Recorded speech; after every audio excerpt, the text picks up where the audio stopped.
आज राम की विद्या अध्ययन करने के लिए गुरु वशिष्ठ के यहाँ जाने लगे। एक दिन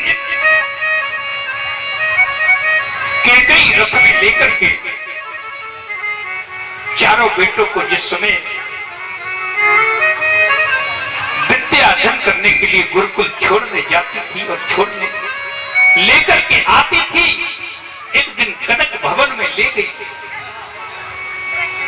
उसी समय राम ने कहा, मां,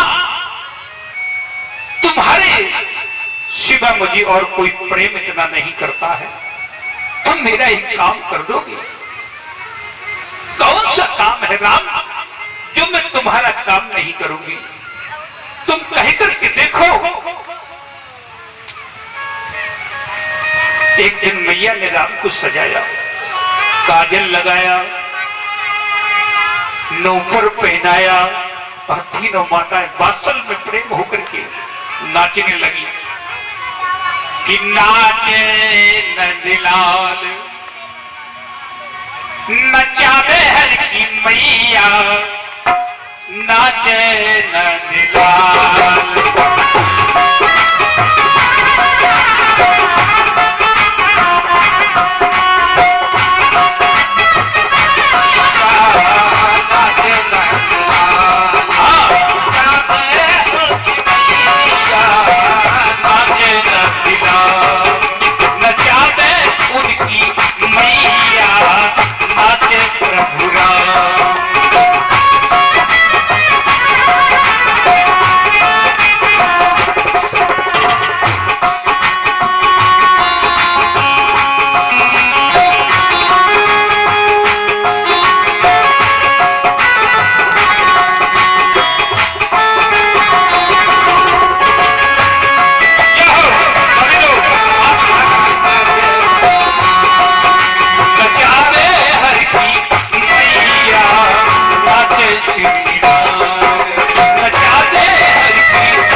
श्री राम जी नाचने लगे।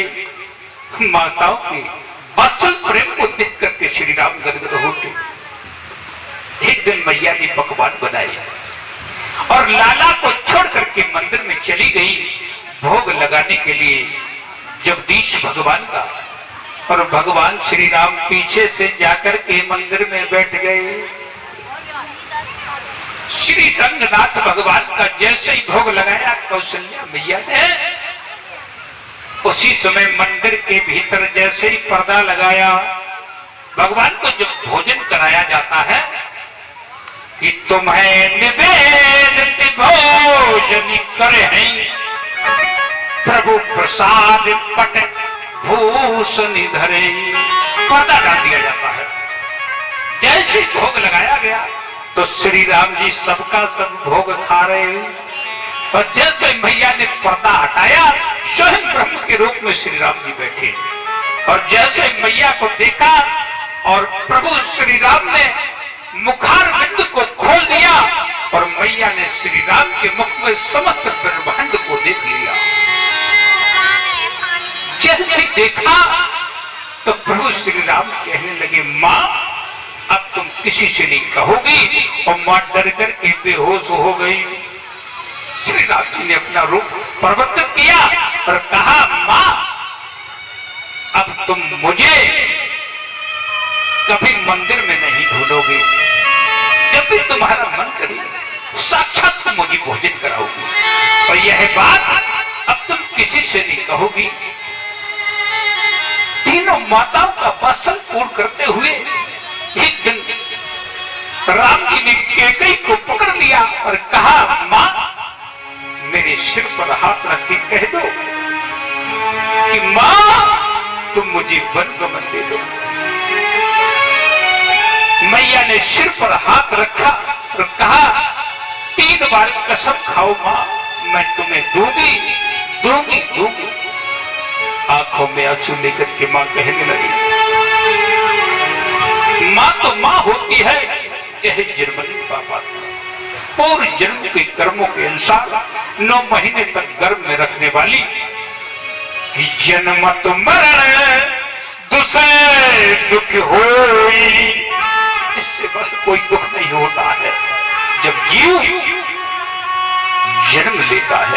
और मरता है, मानो प्राण निकल गए वो हृदय से, इतनी रोने लगी।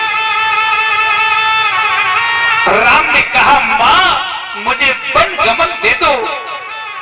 मैया ने सीने पे पत्थर लगाया, कहा, प्रभु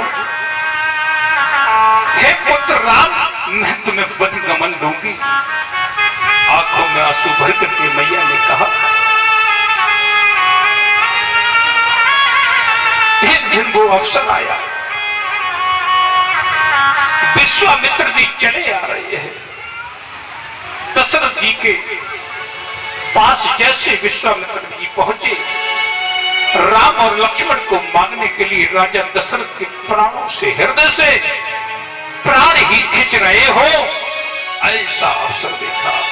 जिस समय विश्वामित्र ने कहा, प्रभु श्री राम को मैं ले आया हूं यज्ञ की रक्षा करने के लिए, तो महाराज दशरथ कहने लगे, मेरे प्राणों से प्यारे श्री राम मैं नहीं दूंगा, संसार की समस्त वस्तुएं मांग लो, परंतु प्रभु राम और लक्ष्मण को मैं नहीं दूंगा। लेकिन विश्वामित्र हटी गए, उन्होंने कहा, मुझे यज्ञ की रक्षा करने के लिए कि विप्रधेन सुरसुंत हित लीन मर्जी अवतार, निज इच्छा निर्मित माया गुण गोपाल।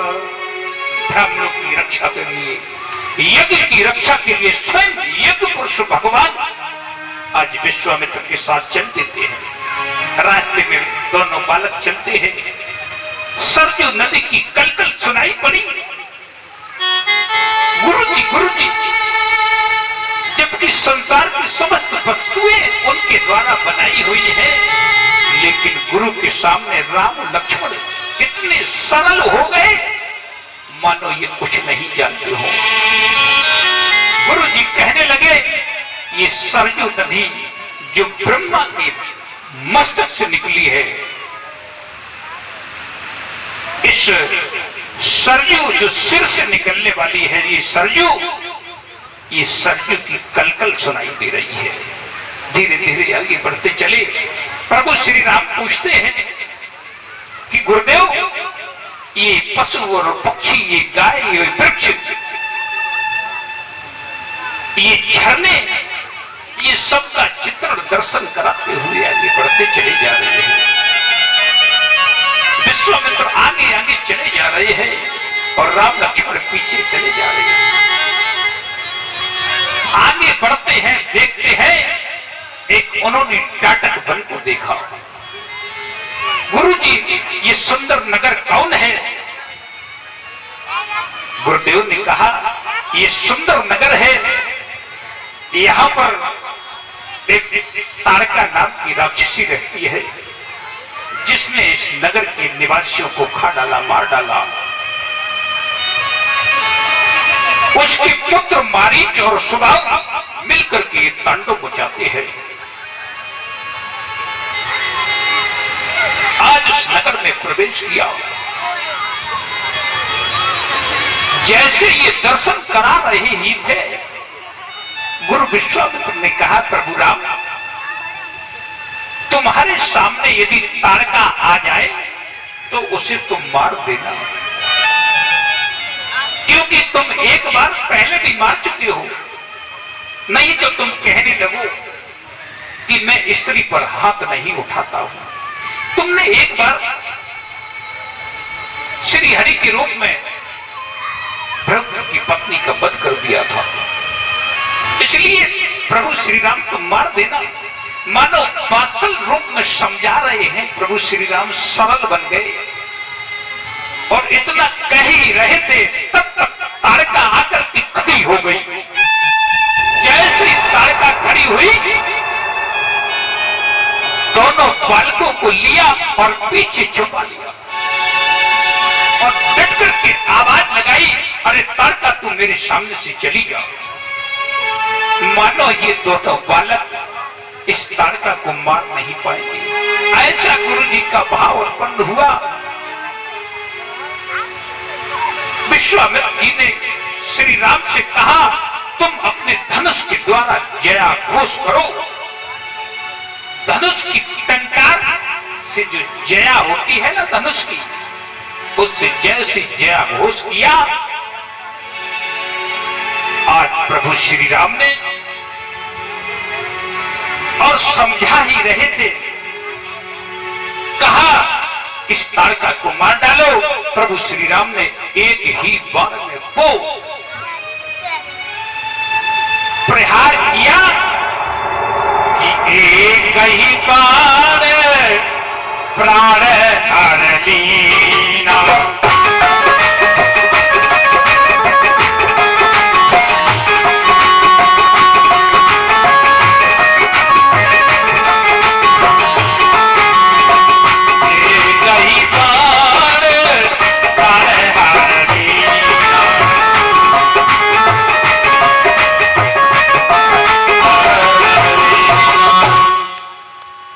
मर गई। उसके पुत्र मारीच और सुबाहु भाग खड़े हुए। प्रभु श्री राम को लेकर के जैसे आगे बढ़े, देखा 10 सिद्धक आश्रम जिसकी रचना विश्वामित्र ने की थी। ये पृथ्वी पर 10 आश्रम एक उज्जैन में था। इसी प्रकार से विश्वामित्र ने एक 10 सिद्धक आश्रम की रचना की। आज तक उस स्थान पर सिद्धि नहीं प्राप्त हुई, क्योंकि मारीच और सुबाहु आकर के सभी ऋषि मुनि महात्मा को सताते थे। आज वो अवसर आ गया। प्रभु श्री राम से कहा और महाराज विश्वामित्र ने मिलकर के सोम यज्ञ किया। ये कौन सा यज्ञ है? सोम यज्ञ जो 7 दिन तक चला। 7 दिन तक प्रभु श्री राम हाथों में धनुष बाण लेकर के 7 दिन और 7 रात्रि खड़े रहे। लक्ष्मण का पहरा दरवाजे पर लगा दिया। कहा भैया बार बार चेक करने जाते, कहीं तुम्हें निद्रा ना आ जाए।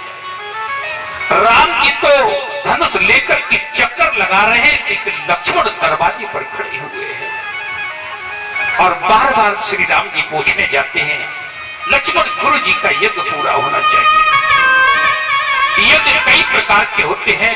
ये घट यज्ञ होता है जिसमें ब्राह्मण खड़े होकर के बसटकार होकर के आहुति प्रदान करते हैं। जो सोम यज्ञ कहता है कि एक ब्राह्मण आहुति मंत्र बोलता है, दूसरा ब्राह्मण खड़े होकर के घट शब्द का उच्चारण करता है। उस यज्ञ को सोम यज्ञ कहते हैं। सोम यज्ञ प्रारंभ हुआ।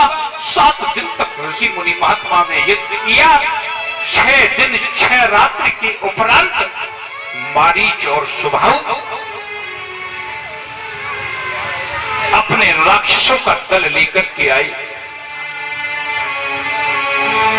जैसे ही मारीच और सुबाहु आए तो भगवान ने कौन सा बाण छोड़ा है, जिसका नाम अमोघ बाण है। एक ही बाण में मारीच को मारीसस पहुंचा दिया, सुबाहु का वध कर दिया। यही मारीच मामा बनकर के आगे आया है। विश्वामित्र का यज्ञ पूरा हुआ, उधर से निमंत्रण आ गया। महाराज जनक का निमंत्रण आ गया। तो महाराज विश्वामित्र ने कहा, जनकपुरी में निमंत्रण तो दिया गया नहीं, क्योंकि महाराज दशरथ को इसलिए निमंत्रण नहीं दिया गया। एक बार जनक की फुलबगिया में शनि की दृष्टि पड़ गई, जिससे फुलबगिया जल करके राख हो गई। संत महात्मा को बुलवाया गया, पूछा गया ये वाटिका कैसे हरी भरी होगी? जनक की फुलबगिया से इंद्र के यहां पर पुष्प जाया करते थे। सभी देवी देवता चिंतित हो गए। उसी समय विचार किया। विचार करते हैं, सभी देश देशांतर के ब्राह्मण विद्वान आने लगे। पता लगाया यदि कोई धर्मार्थ व्यक्ति कच्चे घड़े से, कच्चे सूत की अड़िया से कुएं से जल निकाल करके छिड़क दे तो ये बगिया हरी भरी हो जाएगी। देश देशांतर के संत महात्मा राज्यों से अलग अलग आने लगे। किसी ने भी जैसे कच्चे घड़े को कच्चे सूत्र से बांधते हैं और कुएं में फंसाते हैं तो घड़ा वही रह जाता है। अंतिम समय पर महाराज दशरथ को निमंत्रण भेजा गया। जैसे ही महाराज दशरथ ने देखा निमंत्रण तो दशरथ जी विचार करने लगे कि जहां पर देश देशांतर के राजा उस बगिया को हरी भरी ना कर पाए और मैं चक्रवर्ती राजा सम्राट जो धर्म धुरंधर गुण निधि ज्ञानी महाराज तुम पंडित ज्ञानी सोचे विप्र जो वेद विहीना, सोचे नृपत जो नीत विहीना और सोचे छत्री जो छत्र विहीना। आज विचार करने लगे। 3 दिन हो गए भोजन नहीं किया। तीनों रानियां भोजन कराने के लिए आती है, पूछती हैं महाराज क्या कारण है तुम भोजन नहीं करते हो?